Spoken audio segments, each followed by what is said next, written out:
pues efectivamente el tópico de esta entrevista tiene que ver con materiales educativos y el proceso dialógico en la formación de los mismos.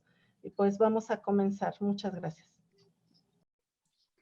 Pues, doctor Marx, pues muchas gracias, de nuevo bienvenido. Es para nosotros un placer estar aquí compartiendo estos momentos con usted. Ya habíamos tenido la oportunidad de platicar previamente y sobre todo también que estuviera a cargo de la dirección de los materiales educativos, en este caso, como bien lo mencionaba la doctora Patricia, de la cual pues nos sentimos bellamente, pues hay un beneplácito muy grande, no tan solo por todo lo que implicaba, sino por la oportunidad de pertenecer a un proyecto tan grande y tan amplio como este. Así que bienvenido, doctor, y pues muchas gracias. Yo tengo una pregunta en general, que más que yo es un cuestionamiento por parte de la NIEM, de la Asociación Nacional Interdisciplinaria por Educación en México, y se la hago de la manera más respetuosa, pensando precisamente en esta proyección que usted tiene. ¿Qué se atiende en cierto momento cuando se llegó a seleccionar un libro de texto? Es decir, a la forma o al contenido.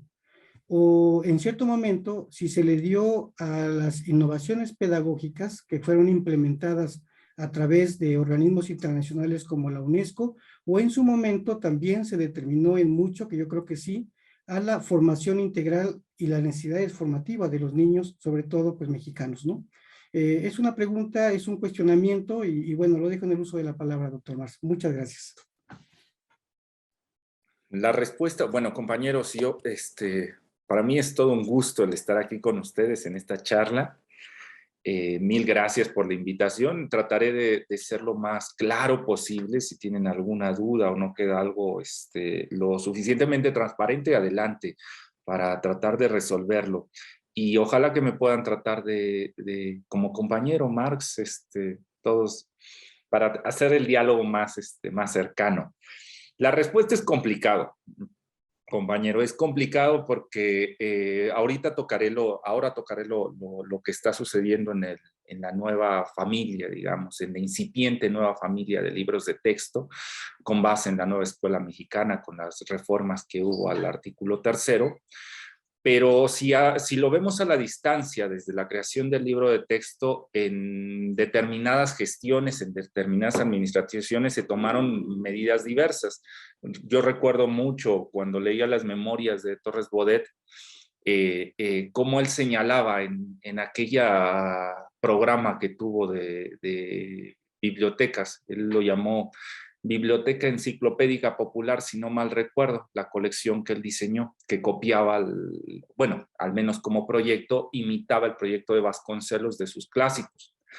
Y él señalaba justo eso, que en cuanto a la forma, él no tenía los recursos como secretario de Educación Pública para un tiraje amplio. Cada uno de los tomos creo que costaban 50 centavos, se vendían en los puestos de revista cada 15 días. Y la hoja que se ocupó era hoja de periódico, era una edición muy austera, pero muy, muy austera. Si la de Vasconcelos era austera, la de Torres Bodet es todavía más. Son libros que cuesta mucho trabajo su conservación por el tipo de material. En cuestión a la edición, era una edición básica que hizo Torres Bodet para su biblioteca, pero él centró la cuestión en los contenidos. Decía, él quería llegar a toda la República, imitar un poco aquel programa y pues bueno, tuvo que decidir qué quiero, privilegiar el fondo de lo que venga en las ediciones o la forma. Y recuerdo, por ejemplo, en otro momento, ¿no? Cuando en el sexenio anterior se sacó una colección, se llamaba México Lee, que si van a las bibliotecas públicas la pueden consultar porque era una edición amarilla. Ahí en ese momento estaba Domingo Argüelles como parte de la Dirección General de Bibliotecas, si no mal recuerdo tenía la Dirección de Normatividad, no lo recuerdo, está ahí en archivo. Y le mandaba a la secretaria de Cultura en aquel momento, a Sari Bermúdez, una carta donde le decía a Sari, ¿sabe qué? El catálogo, aquí estoy parafraseando a Domingo Argüelles, dice, los títulos que se han seleccionado para la colección México Lee, pues bueno, son pertinentes como lo pueden ser otros. En realidad, la decisión que sean estos o no otros, pues es un tanto subjetiva y no puedo, digamos, que meterme en ello. Pero lo que sí le pido es, por favor, si van los libros a la biblioteca pública, que vayan bien editados, porque son materiales que quedarán más de 8 años. Los contenidos son buenos, pero subamos a la calidad en cuestión a su forma. Que la hoja sea una hoja que perdure, las pastas duras, que vengan surcido y pegado y no solo engrapado como comúnmente se hacen a estas colecciones de bolsillo, que por favor no se compren colecciones de bolsillo, etcétera, etcétera. Al final no le hicieron caso a Domingo Argüelles y editaron México Lee con una pésima calidad. De hecho, son libros que muchos de sus títulos ya estaban en bibliotecas públicas y se repitieron, y que quedaron ahí nuevos avejentados, o sea, nuevos avejentados porque hablamos de un programa que tendrá unos 6, 7 años que se llevó a cabo, pero va uno y los ve y compara con las ediciones de los años 80, o sea, o los años 70, estoy pensando en CEP 70, por ejemplo, la colección de CEP 70, y contrasta en cuestión a su forma con la de México Lee y se ven más viejos, más avejentados la nueva colección de los años 2000 que la de los 70. Bueno, ahora, aterrizo un poco. Entonces, digamos que la primera parte de la respuesta es, dependiendo el programa, la época, el funcionario público en cuestión, la eficiencia que está haciendo en su gasto público, algunos se centran en la cuestión de contenidos, otros intentan hacerlo en la forma. Necesitaríamos ir bien proyecto por proyecto. Y lo mismo pasa en los libros de texto. O sea, podría hacer un análisis desde la primer tanda, digamos, que intenta Torres Bodet, o después al par de años Martín Luis Guzmán, hasta la fecha. Las diferentes familias han ido variando y lo vemos hasta en los contenidos, ¿no? Como poco a poco en algunas familias se vio el salto, en especial de los años 80 hacia los 2000, en los 90, poco a poco vimos la migración de la cuestión visual. Cada vez aparecía en las hojas de estos libros más imágenes, más ilustración, la ilustración más colorida, más sugerente, y los textos iban reduciendo. Casos gravísimos, ¿no? Recordarán en el sexenio anterior, todos lo recordamos, ¿no? Aquella mano de 6 dedos, las faltas de ortografía que aparecían en los libros de texto, faltas de contenido, ¿no? Entonces, dependiendo la familia, dependiendo la gestión, ha cambiado. En este caso, ya lo aterrizo en lo que sucedió en nuestros libros de tercero y cuarto, que fue la primera propuesta que generamos para esta modificación al libro de texto, era, podemos intentar una modificación en los contenidos, lo planteaba en su momento, en el fondo.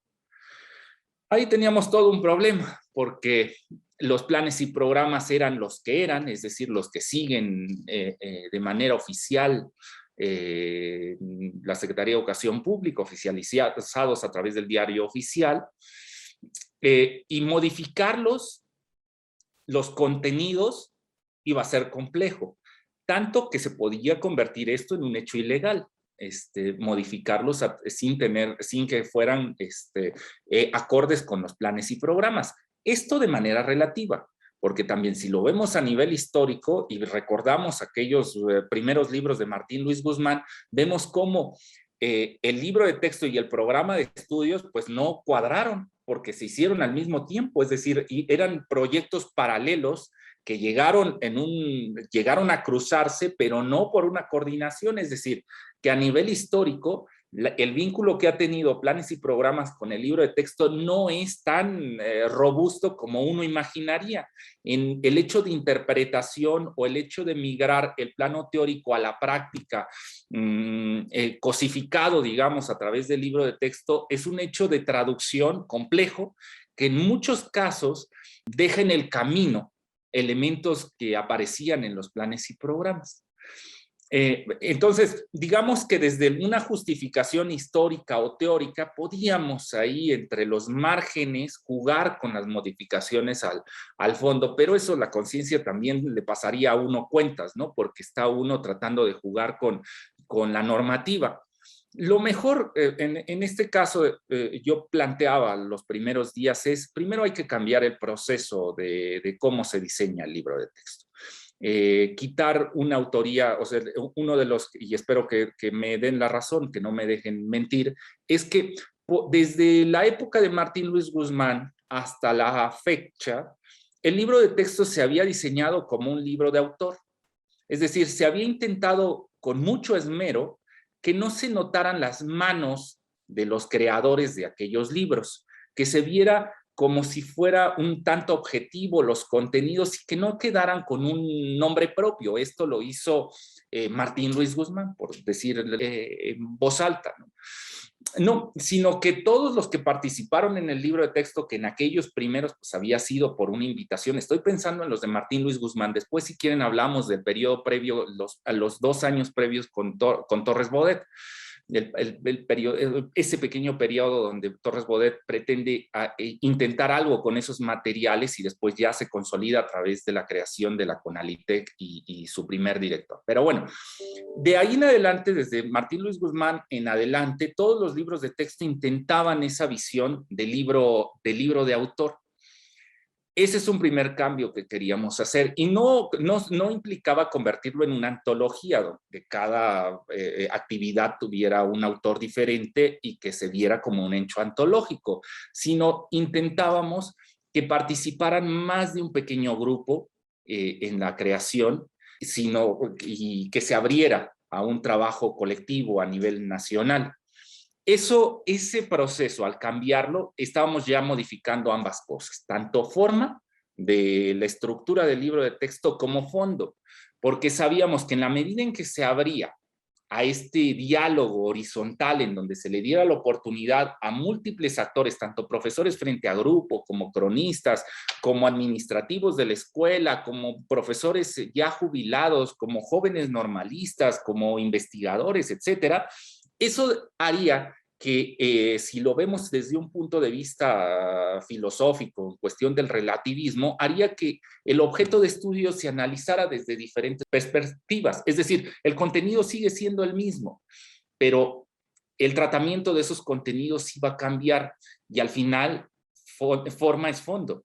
Entonces, al modificar la forma en cómo se trabajaría el contenido, ibas a tocar a los contenidos. Entonces, el proyecto que planteábamos iba y tratábamos de hacer un equilibrio sin caer en una cuestión de falta al no tomar en cuenta los planes y programas. Lo que planteábamos era, vamos a cambiar la forma en cómo se diseña el libro de texto y al cambiarla, el fondo va a tener que ser evaluado desde diferentes perspectivas. En especial, si colocamos ciertas variables en toda la comunidad que sostengan ese cambio de punto de vista, y eso era la nueva escuela mexicana.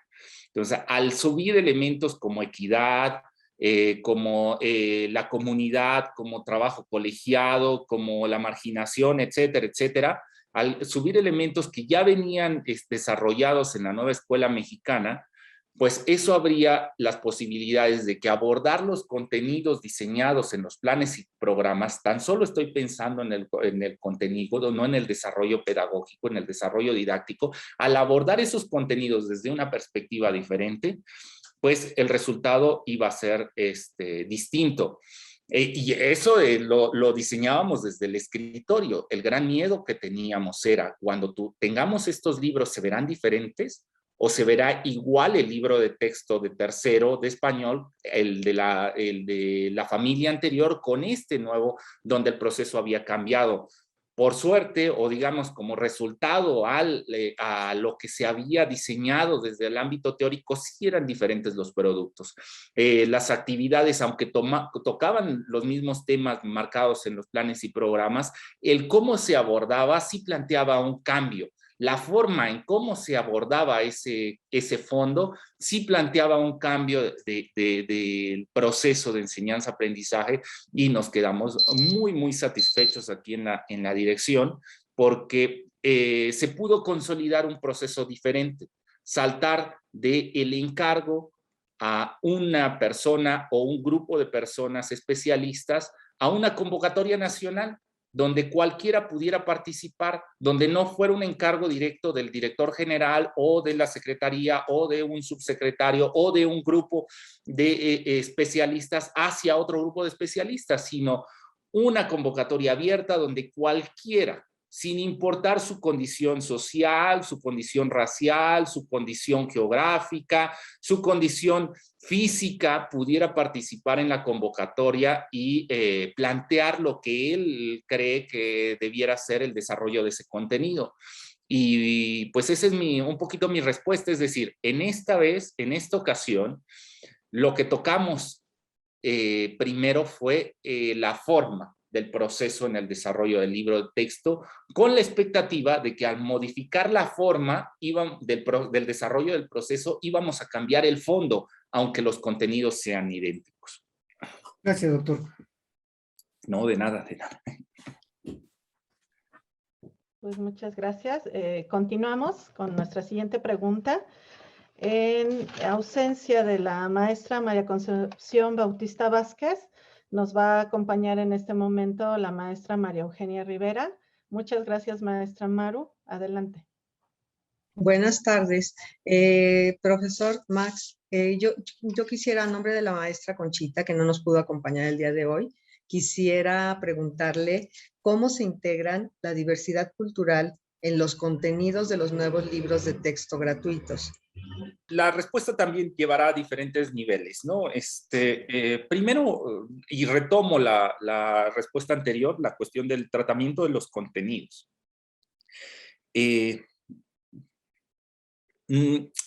Si ustedes conocen, y yo sé que lo conocen muy bien, las diferentes versiones o diferentes familias de los libros de texto, verán, tan solo pensando en la anterior, ¿no? Pero podemos pensar desde los años 90 para acá, digamos, desde la entrada de esta propuesta de constructivismo con base en un perfil de incompetencias. El desarrollo del libro de texto se dio en una situación muy peculiar ya con esta nueva reforma o este planteamiento que venían de posturas de organismos internacionales que empezaron a evaluar los sistemas educativos, en especial en los países en vías de desarrollo, países tercermundistas, y que propusieron para tratar de generar una mano de obra, un recurso humano de manera homogénea, que sirviera para los propósitos de desarrollo económico que se estaban dando en estos lugares e impulsar este liberalismo que se proponía desde ciertos países, en especial para los países tercermundistas, en donde pues el mercado se regulara a través del mercado y donde los gobiernos pues participaran muy poco en esa regulación. El sector educativo jugó un papel fundamental y ustedes saben que el libro de texto es la herramienta más dura que tiene el Estado para someter o digamos que perfilar la cultura, la creación de ciudadanía. Eso es así en todo el mundo, ¿no? Los libros de texto son una herramienta de Estado fundamental para la manipulación del ciudadano. De hecho, podemos ver al libro de texto como una compilación de conocimientos útiles y verdaderos para cierto momento histórico, para cierta postura de gobierno. De ahí que cambian las administraciones, cambian los libros de texto porque tratan de, en algunos casos o en muchos casos, de imponer esta visión de Estado que se tiene. Bueno, regresando otra vez a esto que podríamos llamar estos libros con tintes neoliberales, ¿no? Donde el mercado, las transnacionales, a través, estoy pensando, por ejemplo, en la OCDE, a través de las evaluaciones que hizo a los miembros de la organización, pues bueno, iban regulando o iban marcando a estos países cuáles debían de ser esas reformas. Bueno, cuando uno evalúa esos libros, nota algo en particular. No voy aquí a exponer a totalidad, pero algo en particular que me llama la atención para tratar de responder es cómo se parte o sea, hay un contenido trazado en los programas, pero cómo se aterriza a través de una actividad individual. Es muy interesante cómo sin duda inicia tratando de recuperar saberes previos de manera comunitaria, donde el profesor hace ciertos trabajos en colectivo, ¿no? Donde se le pide al alumno, a ver, pues júntate en equipo, recuerdas lo que hicieron en la sesión anterior, saquen la lectura, tal. Pero muy pronto se aterriza esa actividad a un trabajo individual, donde el niño tiene que hacer ya sea en el libro o en su libreta ciertas actividades para llegar a desarrollar cierto aprendizaje o desarrollar cierta habilidad, para convertir ese contenido en una habilidad que le va a marcar en su vida en el mejor de los casos. Y después, como conclusión de ese bloque o de ese desarrollo, si lo vemos en estos tres momentos, inicio, desarrollo, fin de la actividad, regresa a una cuestión comunitaria muy al sentido ciceroniano, ¿no? Donde el chico toma este producto individual que desarrolló en su libreta y lo muestra a la comunidad, un poco mostrando cómo desarrolló una habilidad y generando cierta competencia en el grupo al ver los que sí lograron desarrollar aparentemente este aprendizaje esperado y los que se quedaron pues en el camino un poco rezagados, ¿no? Y me imagino que la intención, esto tendríamos que teorizar un poco más, es pues que el chico que se quedó rezagado y que no logró hacer la actividad al mostrarlo en equipo o ver que su actividad no tiene la calidad, ¿no? Utilizando un poco este lenguaje de maquila, de neoliberal, la calidad no es la adecuada, pues ponerse al día, rehacerlo para lograr alcanzar a los alumnos aventajados en este sistema, ¿no? Degenerando un sistema que premia a unos pocos y va dejando en la cuneta rezagados aquellos que no lograron el aprendizaje esperado. Bueno, pues ese tipo de tratamiento del contenido, donde parte aparentemente de un trabajo social comunitario, digo aparente, porque en realidad es un trabajo individual que parte tal vez de una discusión colectiva para mostrar un poco quién tiene más en su mochila, quién tiene más conocimientos en su centro bancario depositados, y después se desarrolla en algo individual para terminar en una demostración pública de los saberes.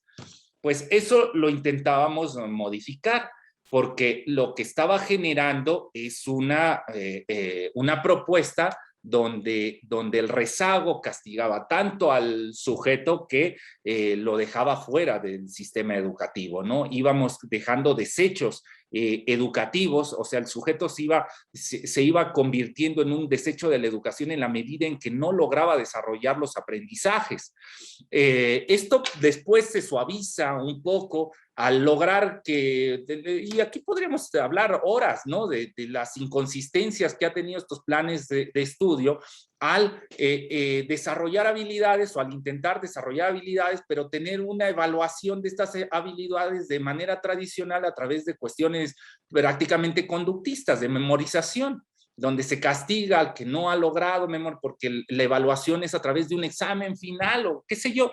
Entonces, en estas inconsistencias que se tenían en el libro de texto y en la evaluación y en los planes y programas, la gran ventaja era la nueva propuesta de la nueva escuela mexicana centrada en el hecho comunitario, ¿no? En la recuperación de la memoria histórica, de la cultura, y esto permitía que en el tratamiento de esos contenidos, el mismo contenido, si se abordaba desde un hecho comunitario, no desde un hecho donde se le presenta a la comunidad los saberes que ha desarrollado y se expone como un sujeto superior, como un sujeto que ha logrado llegar a la meta, sino como un desarrollo en comunidad donde a manera de como si retomáramos el hecho asambleario, se empiezan a discutir en un colectivo donde todos tienen el mismo valor en sus voces, los saberes previos, pero no como desde el plano de la diferencia, sino desde el plano de cómo estos saberes previos que tenemos en comunidad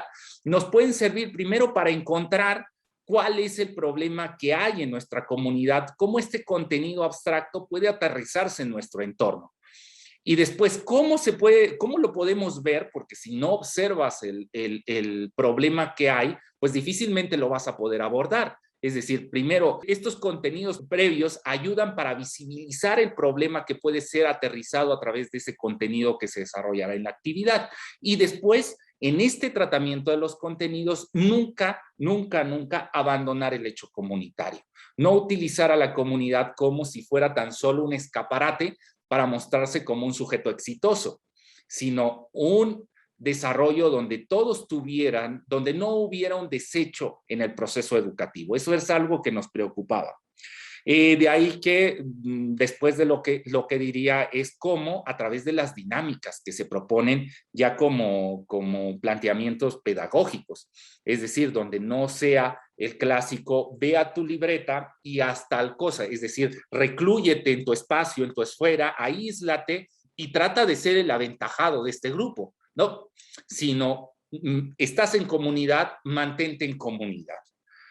Hay preguntas que tratábamos, que bueno, esto lo platicábamos, pues después hablamos un poco del proceso de cómo se hicieron los grupos y cómo se diseñó el libro, pero cuando estábamos las mesas técnicas ya con los ganadores de la convocatoria, de los que habían participado a nivel nacional, se discutían ciertas cosas de cuestiones de retórica, ¿no? Donde a veces para la evaluación, pues sí, la pregunta directa es relativamente la más sencilla de hacer, pero había preguntas que decíamos, ¿por qué nunca las hacemos? ¿No? Como voy a poner alguna, ¿no? Esto se discutía en esos grupos.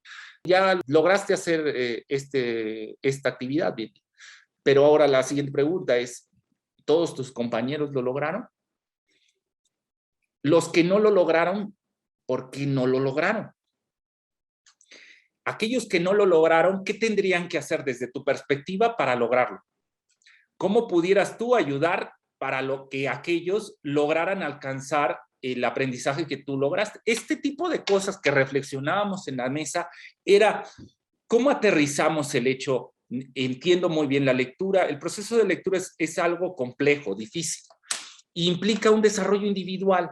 Digamos que la lectura colectiva, hasta en el proceso de oralidad, estoy pensando en las culturas antiguas o en la Edad Media, por ejemplo, donde todavía tenemos una oralidad de segundo grado, ¿no? Como diría Paul Sumter.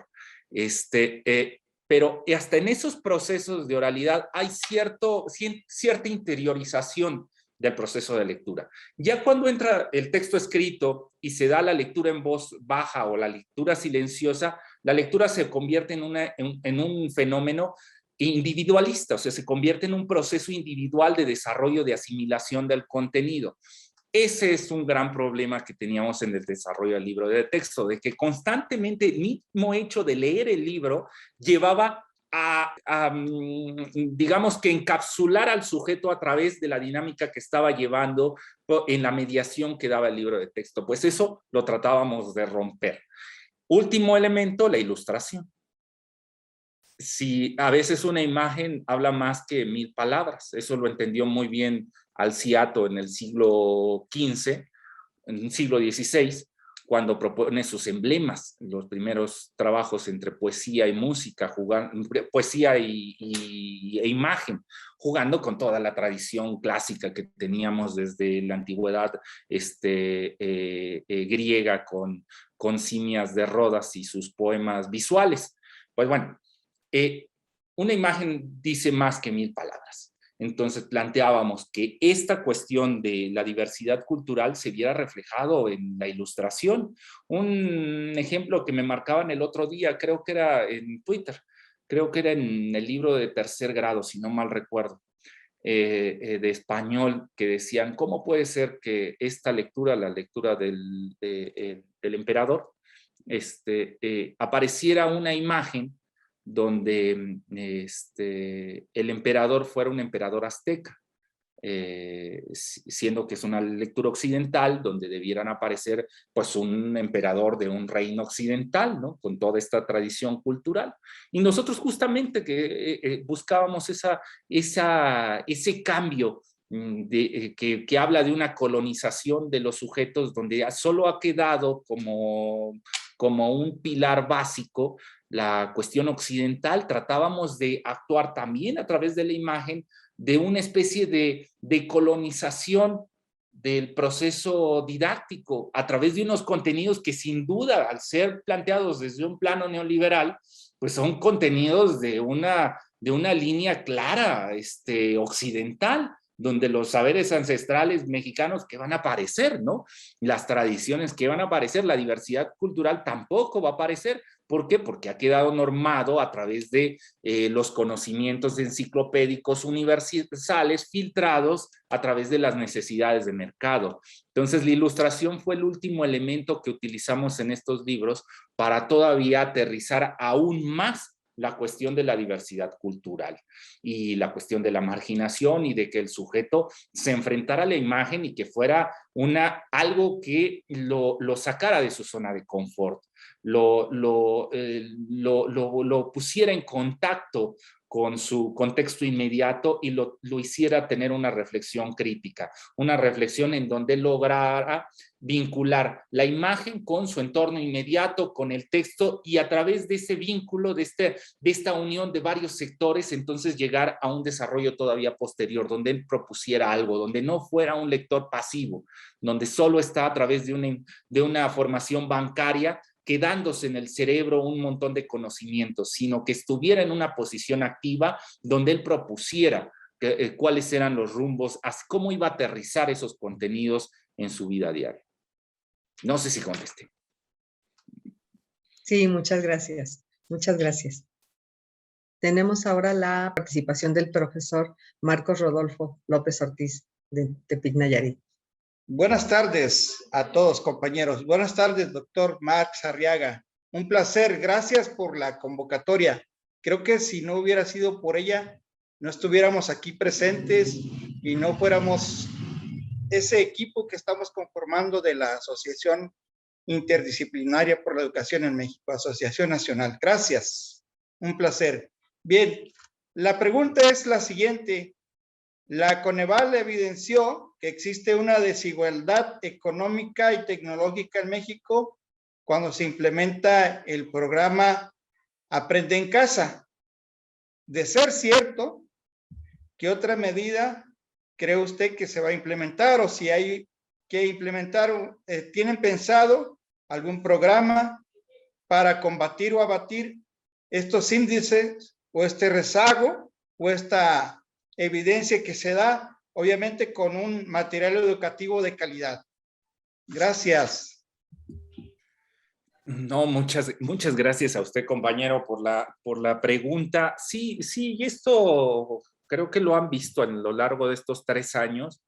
Hay 2 líneas en esta cuestión, digamos, educativas claras que ha marcado el Ejecutivo. Una ha sido la recuperación de la memoria histórica. Sorprende que tengamos un presidente que casi todos los días pone en tela de juicio la historia verdadera de nuestro país y lanza elementos de discusión de lo que ha sido nuestro pasado.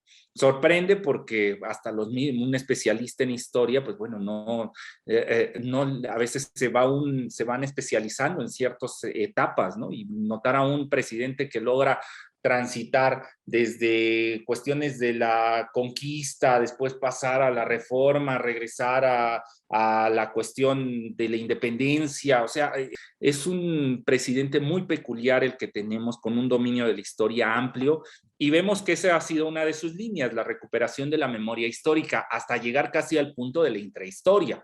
Es decir, ya no solo la historia con mayúsculas, sino aquellas historias en pequeñito que forman parte de la vida cotidiana y que son los que en realidad amalgaman a nuestra comunidad, ¿no? Lo que hacemos todos los días, cada uno de nosotros como sujetos aparentemente inconexos o aparentemente banales, ¿no? Que no pasan a formar parte de la historia.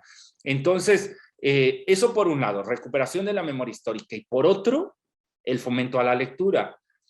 Si recuperamos la historia pero no tenemos lectores, es decir, si seguimos con estas políticas centradas en abatir el analfabetismo, pero no nos centramos en el analfabetismo funcional, pues de poco importa recuperar la historia. Entonces, ¿Qué estamos haciendo? Tratando de recuperar algo que teníamos olvidado. Las bibliotecas públicas, las bibliotecas en general, no solo las públicas, las bibliotecas, los acervos bibliográficos. El libro de texto es un libro genial, es una conquista histórica que debemos estar luchando todos los días porque se mantenga.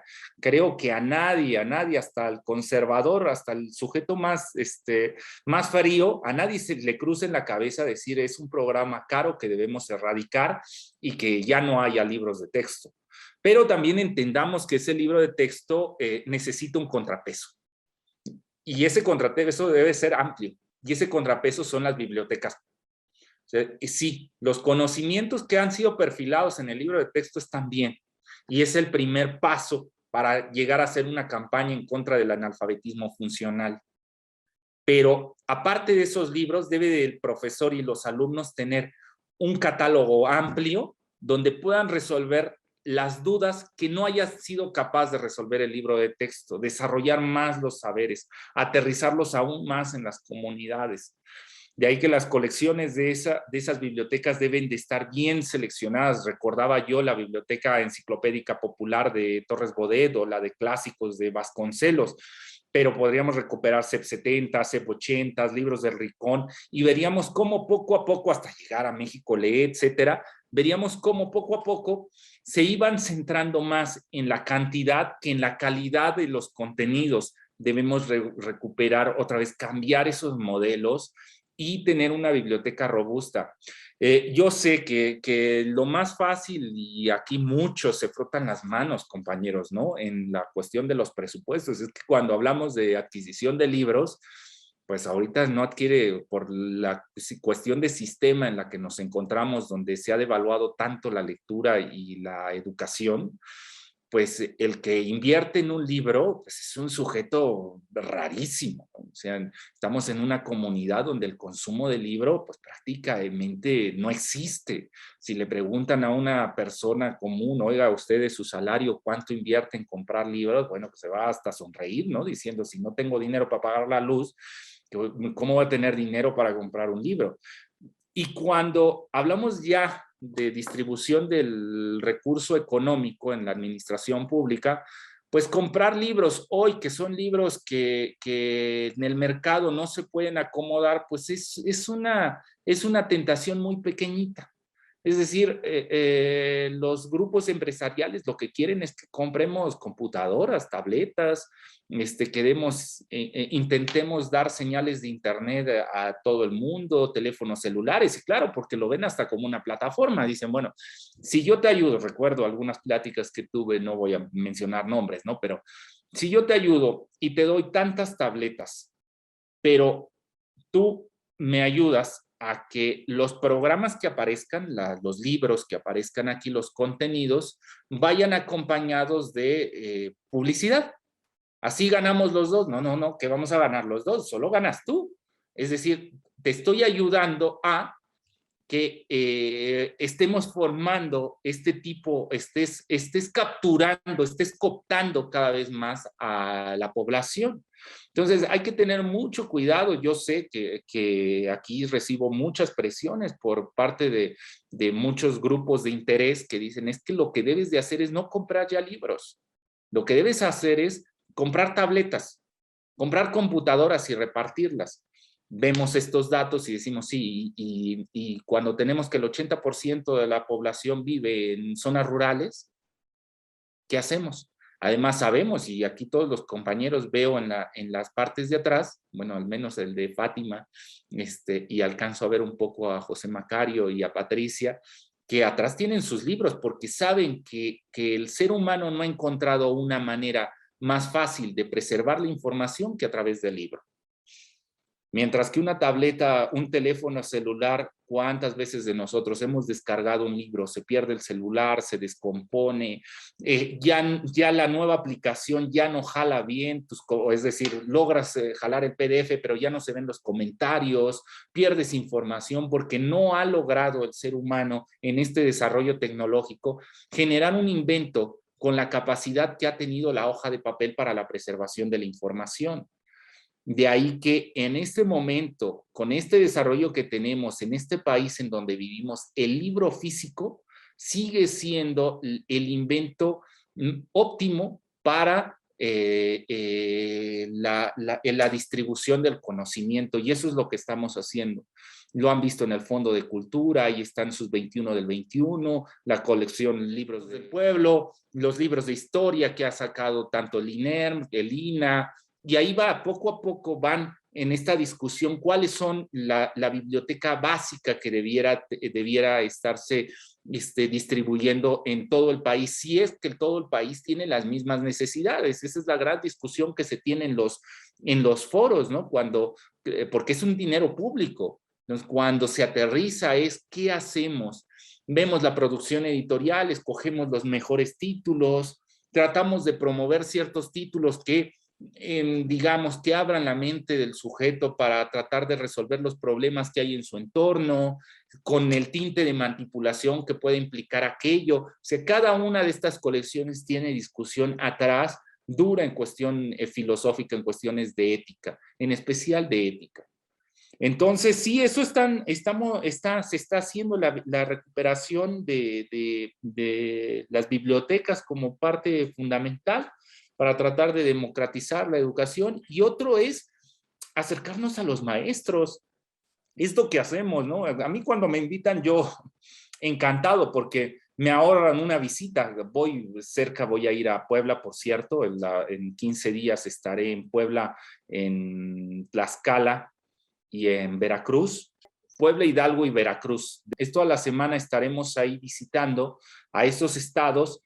Primero, para entregar libros para conformar las bibliotecas. Segundo, para hablar del libro de texto. Tercero, para ver la retroalimentación ahora que ya vieron estos nuevos materiales y ver qué sí funciona y qué no funciona. Cuarto, que esto a veces es importante, ver los planes de obra. ¿Por qué esa ilustración que aparece en esa actividad aparece? ¿Por qué no apareció otra? ¿Por qué en la portada se colocó esta ilustración? ¿Cuál es la intención que hay? ¿Cuál es el programa editorial que hay atrás de cada una de las decisiones, tanto pedagógicas como, o sea, de fondo o de forma, ¿no? Entonces, eso creo que es la segunda dinámica que debe recuperar, sacar a los funcionarios del escritorio que conozcan la realidad, porque lo diré rápido, no es parte de la respuesta, ¿no? Hay dos tipos de programa que se desarrollan a niveles políticos. Uno que que son los más conservadores, ¿no? Que parten del hecho de presupuesto. Dice de repente un presidente, ¿sabes qué?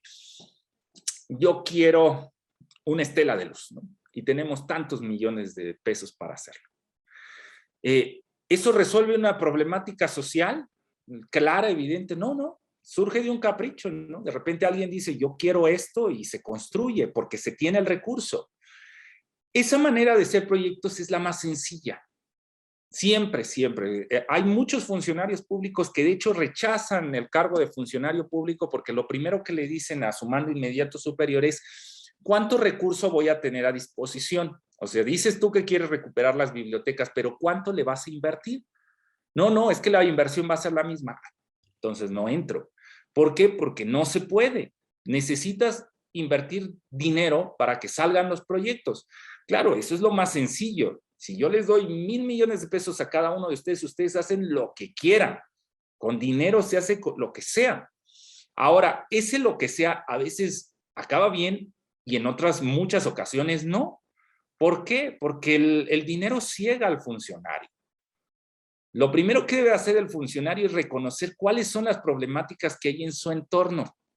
Para eso el funcionario debe tener un contacto social. Si el sujeto vive en suburban, si lo llevan de su casa a la oficina y de la oficina al restaurante, donde va a convivir con otros sujetos que viajan en suburban y que en su vida han visto fuera de sus fraccionamientos cerrados lo que sucede en su entorno, difícilmente va a poder desarrollar un proyecto que responda a una necesidad social. ¿Cuántas veces? Recuerdo en el Estado de México, ¿no? Estos tipos de cambios, recuerdo las cromáticas de los taxis que teníamos, y recuerdo alguna anécdota que lo contaban, ¿no? De cómo la esposa del gobernador había ido a Francia y dijo, es que los colores de los taxis es muy lindo, ¿no? Y entonces, o bueno, un país en Europa había regresado, creo que era Francia, no recuerdo bien, y había cambiado la cromática de todos los taxis tan solo por un capricho que quería ver los taxis como los había encontrado en su viaje en Europa. Bueno, ese tipo de proyectos son muy fáciles de realizar cuando hay presupuesto de por medio, pero su vida útil es efímera porque la población no los hace suyos, no se siente identificados, no los va a defender. El otro tipo de proyectos es cuando hay un problema social y el funcionario hace lo que puede para tratar de resolverlo. Ahí inmediatamente el colectivo o la comunidad se apoya del funcionario y dice, buen intento, pero haz esto otro, haz acá, mueve por aquí, mueve por allá, y se va perfeccionando aún más el proyecto. Y después, cuando el funcionario muere, lo despiden o desaparece, ese proyecto se queda con vida, porque la comunidad lo hace suyo y lo defiende y dice, pues podrás quitar las cromáticas de los taxis, que eso no me importa, pero este programa, no me lo quitas, porque esto ha sido una conquista social. Eso es algo que necesitamos también hacer con el libro de texto. Me da mucha lástima cuando escucho a los maestros, yo también como parte del colectivo, y dicen, bueno, pues sí, está bien que lo den, pero en realidad no es mi herramienta principal. Yo tengo ya mis actividades, lo utilizo como un libro de apoyo para que los chicos pues hagan sus tareas ahí, que lo resuelvan en su casa, porque no me sirve. Y les preguntas, ¿y por qué no te sirve? Y lo digo desde la experiencia, porque tampoco me servía, ¿no? Pues ¿por qué? Pues porque las actividades son muy difíciles de desarrollar. El trabajo que tengo que hacer para aterrizarlo en lo que tengo en mi grupo es muy complejo. Entonces eso hace que tarde más tiempo adaptando las actividades a lo que me puede resultar en mi salón de clase que hacer las actividades que yo ya tengo de toda la vida, que me enseñaron mis maestros normalistas, ¿no? En la normal que aprendí. Entonces es más fácil hacer eso y dejar el libro. Bueno, ese tipo de cosas debemos modificar. Lo que sueño es algún día, yo todavía con mi padre cuando platico, y con mi madre fue profesora en preescolar, me dice, no, yo recuerdo mis libros de la primaria, ¿cómo no? Y venía tal lectura y la recuerdan, y en cambio veo a mis sobrinos, yo sé que el hecho de la nostalgia todavía no les ha llegado, ¿no? Y que tal vez en 40 años recuerden con nostalgia los libros de los 2000, lo dudo mucho, porque son chicos que están en preparatoria y les dices, ¿qué te acuerdas de tu libro de texto? Y no se acuerdan nada, y no ha pasado tanto tiempo. Y mi madre, venga ya, o sea, ya tiene bastantes años, y aún así recuerda lo que tenían sus libros de la primaria. Y ese tipo de programas que se apropió la comunidad, ese brillo debe regresar al libro de texto, pero eso solo sucederá en la medida que el programa regrese a la comunidad. Si sigue siendo el libro de texto un hecho aislado, un hecho que se desarrolla desde un ente central, desde una capital de la República, y que desde aquí, sin tener un contacto con las necesidades de cada uno de los entornos, se plantean las respuestas para resolver lo que aparentemente apremia, pues eso llevará a un desdibujar, a un quitar brillo aquello que era una verdadera joya. Entonces, eso es lo que creo que estamos haciendo, o lo que estamos haciendo, y lo que creo que va a resolver el problema de lo que menciona Coneval, ¿sí? ¿No? Coneval cuestiona las diferencias. Así es. Gracias, doctor. Ojalá y pronto también su gira se extienda por acá, por el estado, para coincidir en tiempo y espacio y saludarnos. Ojalá, aquí les pido algo, y para los que estén viendo esta entrevista, si alguna institución, hasta de privada, tampoco no es que esté uno hablando solamente en instituciones públicas. No he ido nunca a una escuela primaria privada, pero si en algún momento hay el interés, no duden en comunicarse. Ahí tenemos el correo electrónico oficial de la dirección, o si no, también a través de las redes sociales o a través del WhatsApp, si llegan a algún día tenerlo, trato de contestar lo más rápido posible. A veces es difícil, pero trato de contestar y vamos haciendo este tipo de dinámicas porque nos interesa mucho saber qué está sucediendo, porque si bien yo todos los días trato de tener contacto con ustedes, las dinámicas burocráticas son absorbentes y más las tentaciones. Entonces, de repente esto de los aplausos que pierden el piso los funcionarios. Por suerte yo ya llevaba 2 años en bibliotecas públicas donde, bueno, me enseñaron mucho los bibliotecarios sobre el trabajo casi monacal que hacen en sus espacios y eso me ayudó mucho. Pero de todas maneras necesitamos mantener estas vías para que, bueno, sea fácil tener este tipo de diálogos. Claro, sí, efectivamente. Creo que muchos de los elementos en los que versa la siguiente pregunta ya han sido resueltos, sin embargo, la vamos a formular. La pregunta dice lo siguiente: ¿en qué medida los materiales didácticos de este ciclo escolar 2021 responden al modelo dialógico, incrementando la descolonización y robusteciendo la identidad nacional? Este es todo un tema, compañera Fátima, pero todo un tema, ¿no? La cuestión de colonización y la descolonización es todo un tema que debe ser abordado y que sorprende que en los libros de texto o en los programas de estudio de educación básica sea todo un tabú. De hecho, hasta la fecha, ¿no? Por no tener nuevos programas, que se sigan reproduciendo información que lleva hacia una colonización, ¿no? Que habla de un sometimiento o simplemente que maneja la historia desde un punto de vista hegemónico, donde solo tenemos una historia y es aquella que ha querido conservar el hombre blanco occidental. Este tipo de cosas requiere una reflexión profunda tanto en planes y programas como los libros de texto. También sorprende, y con esto termino porque creo que sí ya se ha abordado bastante, aunque a esto le pudiéramos dedicar toda una charla, tan solo hablar de cómo estaban planes y programas y libros de texto difundiendo o perpetuando o motivando un discurso colonial. Pero hablando de otro elemento que creo que vale la pena recuperar, les digo, aquello nos llevaría mucho tiempo, pero vale la pena, es la cuestión al menos de lo que se plantea en estos 2 libros, del trabajo horizontal, de recuperar una equidad en todos los niveles, donde la Dirección General de Materiales Educativos o la Secretaría de Educación Pública pierde el control. Esto es algo que resulta un tanto contradictorio. Las instituciones, un poco llevando la cuestión de Foucault, ¿no? El castigo está ahí un poco para tener el poder de los sujetos. Pues esto se debe de perder. La institución debe perder control.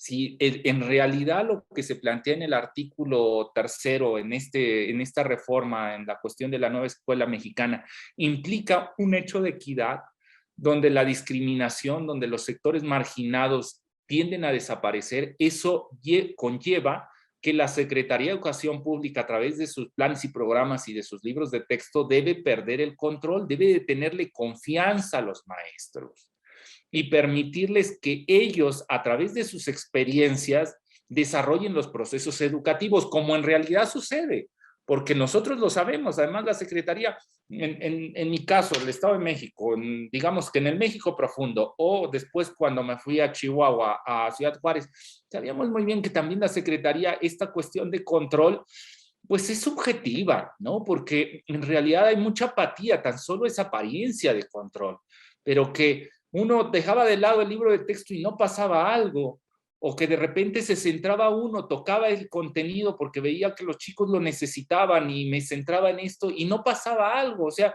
al final este control se convierte como un proceso didáctico que cae el docente, donde en realidad pues el supervisor no está tan enterado de lo que pasa, el director no está ni siquiera interesado de lo que pasa.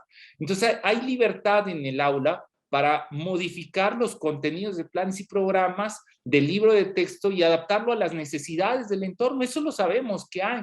Entonces, si eso existe y que en la práctica docente el que lleva las riendas es el maestro, porque el maestro no es lo que han tratado de decirnos, ¿no? Que es solo un facilitador donde los contenidos están ahí y el niño de una manera un poco individualista, un poco por aspiraciones, pues va a ir a desarrollarlos para tener un desarrollo integral en donde uno como maestro pues solo les va a facilitar y les va a acercar los contenidos mientras que ellos los van a ir procesando. Eso no es así. Eso no es así. El profesor toma todos los días, desde el momento en que toma la silla y la coloca en cierto sitio o llega y se sienta de determinada manera y pasa la lista, toma una actitud y toma una decisión que repercute en la convivencia del entorno, es decir, está convirtiéndose en un actor político. De ahí que algo fundamental para quitar esta cuestión de colonialismo es que el Estado, a través de los planes y programas y del libro de texto, dé una situación activa al maestro, le ceda o le regrese la responsabilidad que tenía, que pierda el control la secretaría, que le tenga confianza a los sujetos que están al frente de la educación y que vaya apoyándolos. Es decir, lo que decía el compañero Marcos, y bueno, ¿y qué vamos a hacer o qué van a hacer ustedes? Pues darte herramientas, que el libro de texto sea una herramienta, que la biblioteca que se mande sea otra herramienta, que los cursos de capacitación sean otra herramienta, para domesticarte, para convertirte en un sujeto cuadrado. No, todo lo contrario, simplemente acercarte a herramientas y tener confianza en ti, en que tú eres el que va a tomar las decisiones día con día y esperar lo mejor de aquellas decisiones, porque sabemos muy bien que hoy el sistema educativo que tenemos es gracias no a la enciclomedia que intentó Vicente Fox, o no a los libros del Rincón que se estuvieron repartiendo en la época de Calderón o Peña Nieto, que también hubo. No, sabemos muy bien que tenemos el sistema educativo que hoy tenemos gracias al trabajo que se ha hecho frente a grupo por todos los maestros. Y que si hubiéramos estado en una situación más apática, donde no tuviéramos el compromiso que venía de épocas revolucionarias, esto pudiéramos hacer como el presidente un análisis histórico de cuándo surgió la pasión del maestro y de cómo a través de las diferentes transformaciones que hubo, el maestro fue una pieza clave, y a pesar de que fue uno de los gremios más atacados, con más asesinatos, con más desaparecidos, un gremio que ha sufrido mucho en estos procesos de cambio, no ha perdido la ilusión, y el que entra a la docencia, a diferencia de en otros países que se ve más como un hecho burocrático, el que toma la decisión de ser maestro en este país es porque es por convicción, es una situación de convicción y no solamente una cuestión monetaria, ¿no? De una situación patrimonial, porque sabemos bien que bueno, ya cuando tenemos la plaza, que bueno, eso a veces va una con otra, ¿no? Porque pues ya tienes la plaza y pensando en el Estado de México, ¿no? Recuerdo cuando ya tenía mi primer plaza. Tenía que 8 grupos, cada grupo 40, 45 personas, había grupos de 50 hasta 60, más las responsabilidades administrativas, más las responsabilidades con los padres de familia. O sea, llegaba un momento en donde pues puede ser que patrimonialmente ya no tengas tanto problema, que siempre los tenemos, tampoco no es de que nos hagamos millonarios, pero bueno, tal vez ya tienes el dinero suficiente para llevar comida a la casa todos los días y que no sufran a final de mes. Pero así que uno sueño que entre uno a la normal o a una universidad en la cuestión de docencia porque uno piensa hacerse rico siendo maestro, yo no sé quién tenga esa ilusión. O sea, uno lo hace porque pues, mi madre fue maestra en preescolar y me inculcó, o cuando la veía trabajar, que después dejó el trabajo por criarme, ¿no? O sea, ya después ya tan solo era yo su único alumno, digamos, y cómo veía, cómo se desarrollaba como maestra, cómo me enseñaba, pues ese fue mi gran motivación para decidir ser maestro. Yo quería ser como mi madre, como me contaba ella lo que hacía cuando estaba frente a grupo. Entonces ese tipo de cosas debemos de recuperar, de cambiar para tratar de abordar el hecho de la colonización que han sufrido los contenidos en los planes y programas y en los libros de texto. Muchas gracias. Pues vamos a continuar, es ya nuestra última pregunta, doctor. Muchísimas gracias. A nombre de los compañeros de ANIEM que no están presentes, mandarle un saludo y agradecerle esta entrevista. Pues usted ya empezó a hablar de la formación continua de los maestros, un proceso muy, muy importante. El proceso dialógico, ¿cómo va a vincularse con la formación del profesorado? Que aprendan a trabajar estrategias, metodologías, a hacerlo una habilidad transversal, porque el proceso dialógico no solamente lo están proponiendo para español, es una estrategia que va a cruzar, es transversal. ¿Qué vínculo tendrán con el área encargada de formación continua del magisterio en Mejoredu? ¿Qué papel va a jugar UCICAM? ¿Cómo están viendo la formación ustedes, incluso la inicial en las normales? Me parece que ahí hay un gran campo que nos gustaría conocer, que para lograr que los maestros incorporen la lectura, el trabajo y la reflexión dialógica. ¿Qué se está pensando en ese campo, doctora Arriaga? Compañera, doctora, se ven momentos que tan solo soñábamos, ¿no? Y soñábamos en el escritorio. Yo recuerdo cuando entré al posgrado en la maestría de investigación educativa aplicada, me invitaron a formar parte en la Universidad Autónoma de Ciudad Juárez. Yo era del área de retórica, pero necesitaban en ese momento un maestro que supiera sobre enseñanza del español. Y lo más cercano a ello, porque en Ciudad Juárez nos dedicamos mucho a los procesos didácticos, pero en la maquila no tanto a los procesos dentro del aula. Entonces, lo más cercano a eso eran mis trabajos de investigación, aunque yo era filólogo, yo estaba en el departamento de literatura. Entonces me convocaron y poco a poco, o sea, pasaron muchos años, ¿no? Que conviví con ellos, con mesas técnicas pedagógicas en la SEP, porque me empezaron a dar la responsabilidad de cómo se daban los procesos educativos en español en la frontera. En especial en literatura, en fomento a la lectura. Y bueno, pues ahí fui haciéndome de muchos colegas y siempre decíamos lo mismo, o sea, ¿cuándo se pondrán de acuerdo, no? O sea, ¿cuándo veremos una coherencia entre planes y programas, libro de texto, capacitación que nos dan? O sea, que a veces resultaba, o sea, no, se notaba, pero a la distancia que había un negocio de aquellos, porque nos llegaban estas capacitaciones de universidades, ¿no? Ya no voy a decir nombres, ¿no? Pero universidades privadas que llegaban a dar capacitación y que decía uno, pero esta persona en su vida, pero en su vida, ha estado frente a un grupo. Y me está tratando de dorar la píldora de un procedimiento pedagógico que bueno, estoy aquí porque es mi obligación, porque tengo que cumplir, porque a nivel tabulador, pues, tengo que estar aquí. Pero no es información útil en todos los niveles, ¿no? Y ya no se diga al nivel de la evaluación, cuando llegaban las evaluaciones y que decía uno, no va por ahí, o sea, no tiene ni siquiera coherencia con lo que estás planteando en el plan de estudios. Pero bueno, así nos había ido. Hoy es un momento extraordinario porque ustedes saben que las normales están reformando o sea, al menos ya lo subieron a Congreso, la reforma de sus planes y programas. Planes bueno, que en la vida habíamos pensado que a nivel normalismo, con el normalismo, porque ustedes saben muy bien que cuando se modificaron esos planes, las modificaciones vinieron de algunas universidades del centro del país, de algunos centros de investigación, y el normalismo lo asumió en las modificaciones que hubieron. Estoy pensando en los pocos cambios que hubo.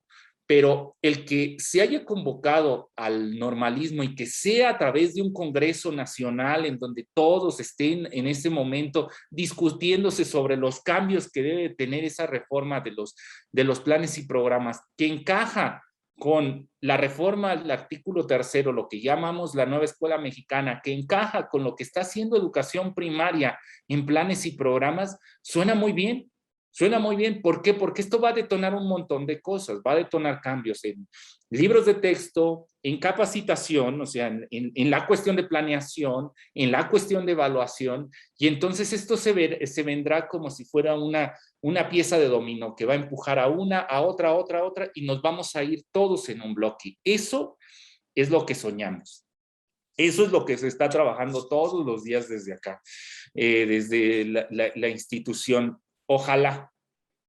Ustedes han visto que no ha sido sencillo. Las presiones que recibimos al modificar un punto en la cuestión son muy fuertes y se entiende. Atrás hay muchos intereses creados. O sea, atrás hay toda una mercantilización que arranca desde los planes y programas, es decir, pensar en la educación privada, pensar en los materiales educativos que se dan en los diferentes niveles, donde ya hay cierta mercantilización y donde hay grandes intereses creados, pero también en la capacitación del maestro.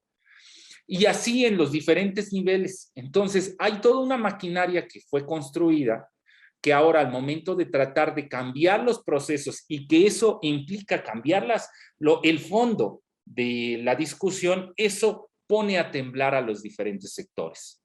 Hay algunos que están tratando de adaptarse y dicen, bueno, pues los cambios ya se vienen. Yo lo veo un poco en los libros de texto, por ejemplo, de secundaria.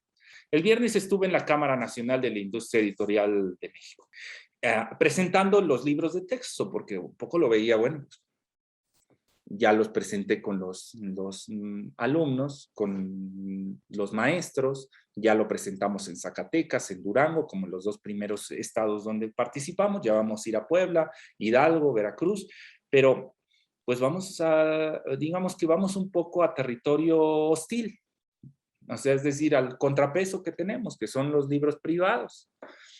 Que nosotros sabemos, libros privados, por ejemplo, en el lado de primaria, que están completamente fuera de la norma, porque no pasan por evaluación por parte de la Secretaría, se suben a impresión, se venden en las escuelas privadas, sin que la Secretaría de Educación Pública tenga nada que ver, ni siquiera en la regulación de lo que sucede ahí. Y sabemos muy bien que atrás hay un negocio multimillonario, ¿no? Donde padres de familia se ven cooptados años tras año a comprar útiles escolares, y estoy pensando en libros de texto, sin que la Secretaría de Educación Pública diga pío, ¿no? Entonces, si hoy un editorial dice, este libro de texto cuesta 500 pesos, pensemos en los de inglés, ¿no? Que es el coco en algunas, o sea, es el temor de los padres de familia, y ahí viene el de inglés, que es el más caro, ¿no? Porque lo traen de Canadá. Entonces, y cuando sucede eso, pues la Secretaría no puede decir ese material es pertinente, no es pertinente, los precios son pertinentes, no son pertinentes, tienes el permiso para distribuirlo, no lo tienes, no.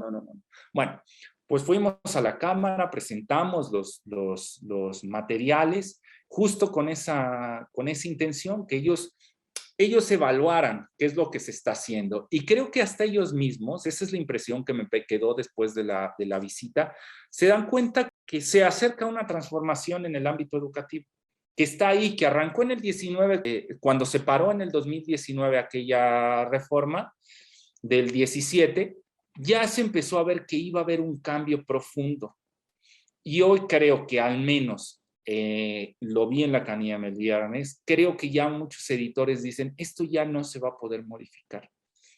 Mejor vamos a adaptarnos, mejor vamos a ver qué son las pedagogías del sur, qué es trabajar de manera comunitaria, cómo lograr hacer que el conocimiento, que el maestro tenga una participación más activa y que no sea el conocimiento, el concepto, el que acapare la importancia en el desarrollo del libro, cómo promover actitudes más equitativas, más equilibradas. Como bien señalan, la cuestión dialógica es un hecho complejo, De hecho, si lo vemos desde el punto de vista retórico, ¿no? Bakhtin dirá que tenemos dos posturas, la postura dialógica y la postura monológica, y que el discurso monológico es el discurso autoritario, el discurso de poder que se mantiene en todos los hechos históricos hasta la actualidad. O sea, todo lo que pasa en la historia es un documento monológico, solo hay una voz, la que queda fijada a través del poder, y la que concentra la información como hecho verdadero, como el concepto que va a perdurar a través del largo de la historia. Bueno, migrar hacia un lado dialógico, que es la línea baja, que siempre hay literatura dialógica, pero generalmente esa literatura ni siquiera pasa a texto, porque se mantiene en planos orales. Estoy pensando en la cosa más trivial, en el caló, en los albures, en estos cuentos picantes que hacen las personas. Todo este juego donde no hay una imposición de una voz sobre la otra, sino hay una convivencia de dos sujetos en un cierto momento histórico, donde no se trata de que mi conocimiento te va a absorber y te voy a tratar solamente como si fueras un repositorio de información, y entonces ahí vierto en ti la información y quedas cubierto por ella. No, esta situación más dócil, más sin tener tantas pretensiones, en donde se da esta convivencia de punto de vista dialógico, es compleja y se da en manera tanto horizontal como vertical, es decir, a lo largo de los ciclos escolares, desde la educación inicial hasta la educación superior, como a lo largo de las diferentes asignaturas o áreas de conocimiento, dependiendo en cada uno de ellos. Entonces, es una red compleja que estamos intentando desarrollar en los libros de texto, y que para eso nos urge tener nuevos planes y programas donde nos dé pie a eso, porque seguir malabareando con una normativa que no fue diseñado para aquello es una cuestión complicada, una cuestión que absorbe mucho. En cambio, si tuviéramos unos programas que desde el primer momento están motivando para allá, esto se va de manera tersa. No tenemos que estar manipulando, digamos, los planes y programas para hacer con unos planes 2017 o 2011, como quieran verlo, una nueva escuela mexicana que en el papel pues pinta como agua y aceite. Es decir, lo que plantean los programas 2017 con lo que se plantea en la nueva escuela mexicana no casa. No hay manera de hacerlo casar. O sea, se puede, de repente dicen, bueno, pero es que ya tocaban el tema de la equidad, ¿no? Pues vamos a entrarle por ahí. Ya tocaban el tema de la marginación, del civismo, entendidos desde un punto de vista de convivencia, ¿no? Entonces, bueno, pues vamos a entrarle por ahí, pero cuesta mucho trabajo, ¿no? Sí se puede aterrizar, pues sí, lo hicimos a través del ejemplo que dimos de tercero y cuarto, pero es un trabajo lento, es un trabajo que no debería de ser así, no deberíamos estar remando en contracorriente. Pues no sé si contesté. Claro que sí, doctor. Pues muchas gracias. De hecho, ha sido un placer escuchar esta entrevista, escuchar sus palabras y sobre todo tomar en cuenta, ¿no?, esta forma, este proceso, esta nueva manera de entender la diversidad cultural reflejada desde el propio libro de texto, ¿no? De cómo descolonizar a nuestros estudiantes, cómo atender a aquellos que tienen rezago.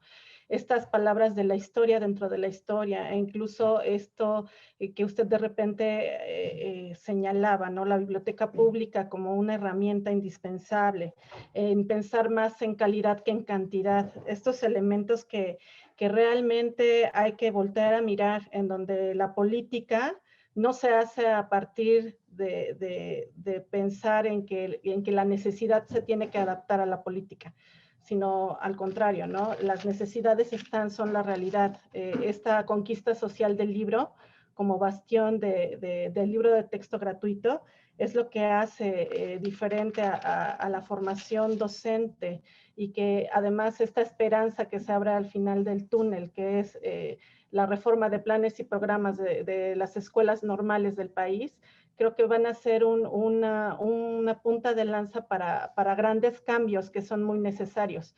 Y efectivamente, no pensar en planes y programas por año, sino por contextos que forman parte de nuestro país y que van a ser, en este caso, el proceso dialógico y no monológico. Lo que necesitamos es precisamente ese diálogo. Agradecerle su brillante entrevista, sus respuestas tan acertadas, y muchísimas gracias por confiar en ANIEM, por confiar en todos los que lo invitamos, y pues de nuestra parte sería todo. Muchísimas gracias. Pues muchas gracias a ustedes por el espacio. Me dio mucho gusto, y cuando gusten, ya si quieren, estaría muy bien que en algún momento hagan un foro, no sé, un diálogo ya más de debate, cosas así. ¿Saben? Algo que he soñado es, pues, y lo dejo ahí en la mesa, tal vez en algún momento lo logremos, pues poner en debate a posturas diferentes, ¿no? La postura de la Cámara Nacional de la Industria en su producción editorial de secundaria, ¿no? De los textos editoriales privadas frente a los nuestros, o el de gobierno federal frente a la producción de los estados, porque ahí tenemos el caso Aguascalientes, San Luis Potosí, Chihuahua, que han invertido mucho en hacer materiales educativos, y que valdría la pena sentarnos y ver por qué se han tomado las decisiones, y tratar de algo que nos falla mucho en México, ¿no? De tener proyectos a largo plazo, ¿no? Recordamos con mucho cariño el proyecto de Torres Bodet de los 11 años, pero después de ese prácticamente todos son sexenales. O sea, tener un proyecto transexenal suena más como una fantasía. Llega una nueva gestión y lo normal es decir, vamos todo a la basura e iniciamos de cero.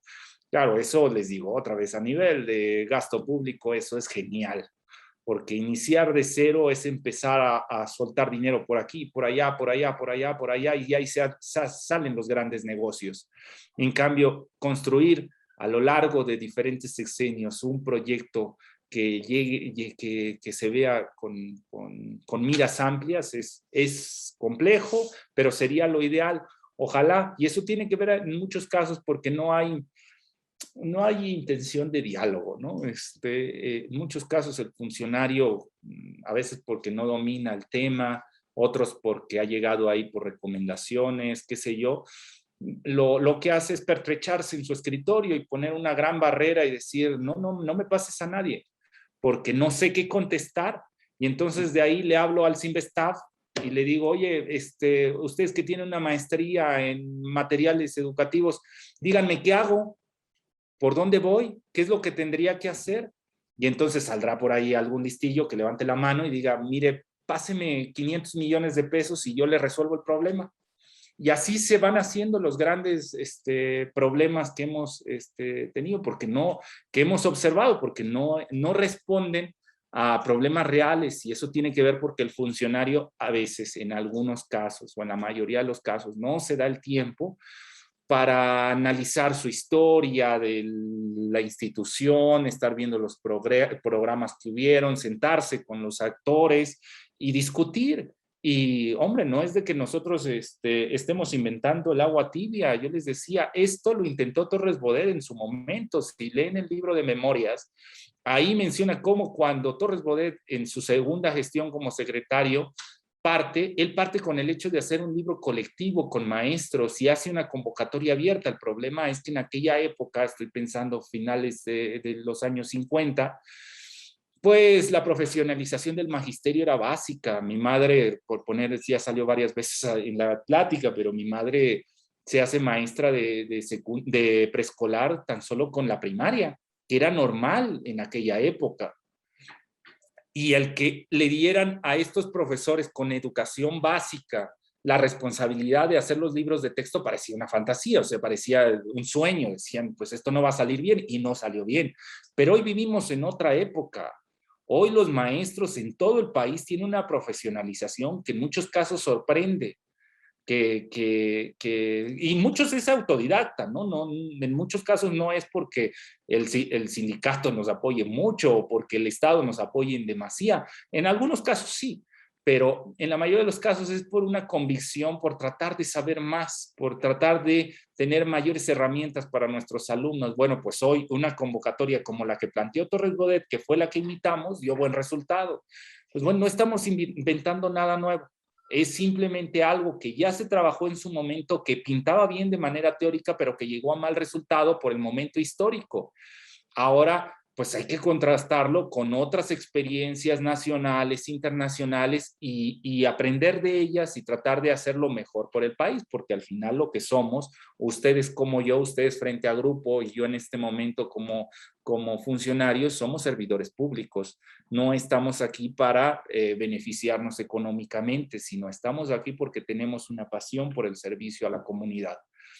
Y en eso estamos. Así que para mí ha sido un gran placer estar con ustedes. Ojalá que les haya gustado mis divagaciones y cuando gusten.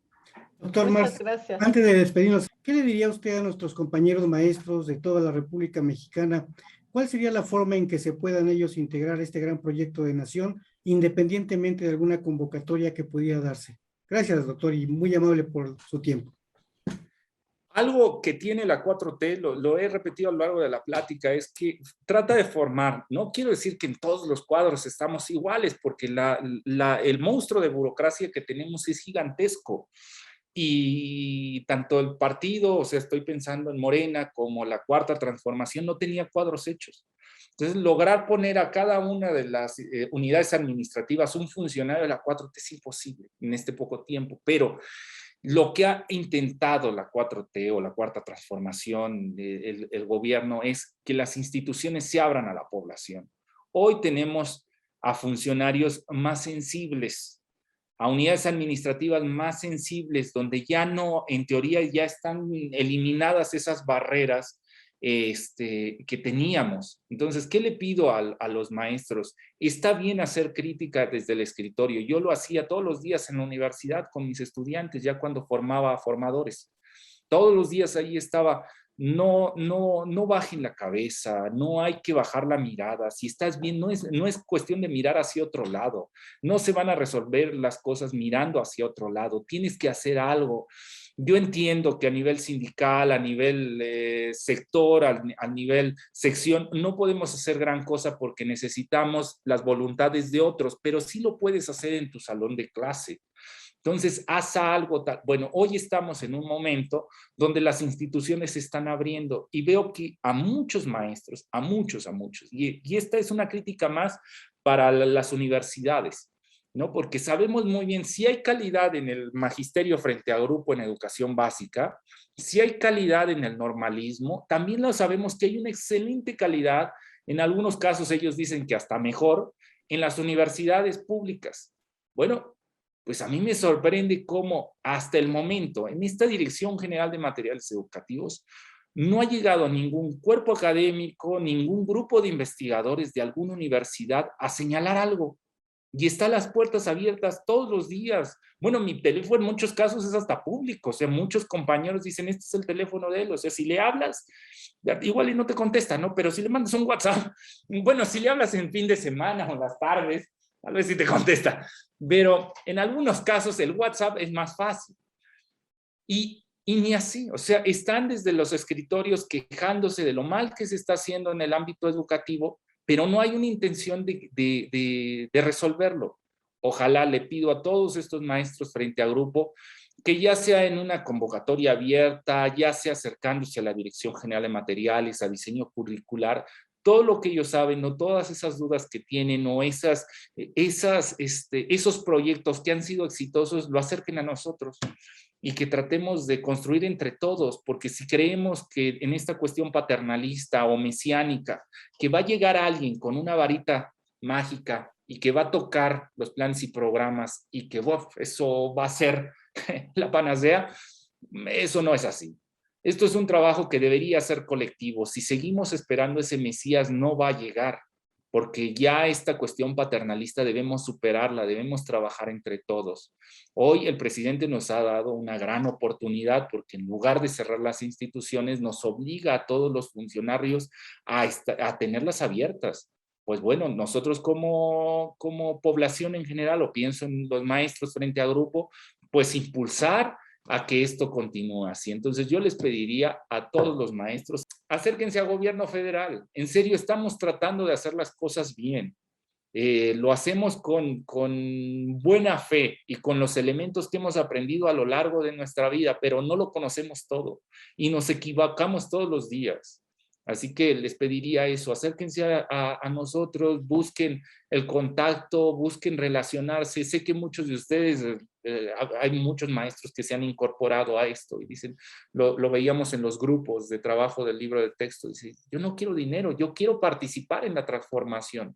Pues claro que sí, yo también por eso estoy aquí. Le dirán, bueno, ya estás cobrando, pues sí, porque le estoy dedicando 12, 15 horas al día y de algo, o sea, al final todos estamos haciendo algo y créannos que el gobierno federal no es inhumano, ¿no? Que dice uno, bueno, pues ustedes están amasando una gran fortuna y se van a ir corriendo. No, en serio no, vemos cómo la austeridad republicana implica hacer eficiente el gasto público para llevarlo a la población, generar más proyectos. O sea, lo que estamos a punto de entregar, que es la biblioteca centenaria, que ya la irán conociendo, estamos todavía en ese proceso, imitando a la biblioteca enciclopédica popular de Torres Bodet, a los clásicos, a CEP 70, CEP 80, siguiendo eso.